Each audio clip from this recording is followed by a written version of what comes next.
Баршаңызға қайырлы күн, құрметті көрермендер. Менің каналыма қош келіпсіздер. Мен сіздермен тез дайын болатын осындай ерекше фаршталған макарон яшықтарын дайындайтын боламыз. Дәмі өте дәмді. Бір сарыңды тағамнан жалықсаңыз, осындай тағамды жасап көруге кеңес беремін. Ал олай болса біз бастайық. Бізге керекті заттың құрамын мен описание бөліміне жазып қалдырып кететін боламын. Жақсылап туралған пиязымыз бен сарымсағымызды салып, оның үстіне дәмдеу үшін қара бұрышты және де тұзымызды салып, барлығын жақсылап араластырып аламыз. Және жақсылап араластырып болғаннан кейін оның үстіне фаршымызды салып, барлығын біркелкі етіп араластырамыз.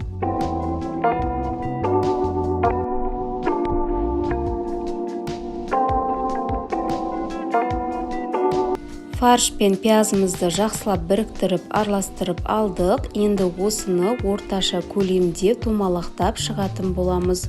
Ол домалақ фарштарымызды макарон үстіне салып бұқтырып шығамыз.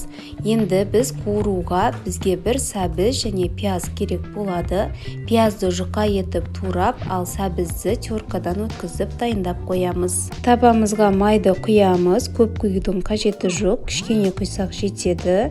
Енді пиязымызды қуырып аламыз. Пиязымызды 2-3 минутқа дейін қуырып, оның үстіне сәбізімізді және сарымсағымызды саламыз. Барлығын жақсылап араластырып, оның үстіне томатымызды саламыз.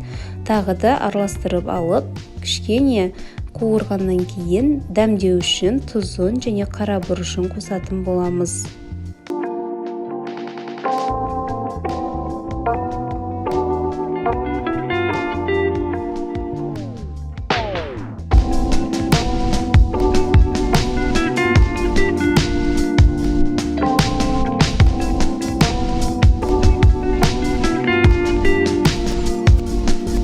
Жақсылап қуырып алғаннан кейін үстіне суын құятын боламыз. Мен қолданып жатқан осындай макарон яшықтары.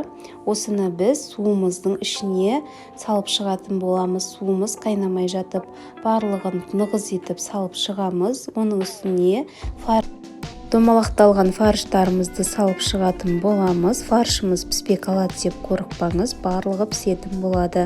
Осы отқа қойғаннан кейін бір қайнайды. Одан кейін астын жай қойып 20-25 минутқа тамағымызды пісіріп алатын боламыз. Көріп тұрғандарыңыздай пісіп дайын тұр. Қалауыңыз әсемдігі үшін бетіне ас көктен сеуіп дастарханға ұсына берсек болады. Өте дәмді тәбетті ашатындай болып шығады. Міндетті түрде дайындап көріңіздер. Әсіресе асыққан уақытта жылдам дайындауға өте ыңғайлы. Сізге осы видео рецепт пайдалы және ұнаған болса, лүпіл басып каналға тіркеліп өз пікіріңізді жаза кетіңіз. Сіздермен болған Әсем.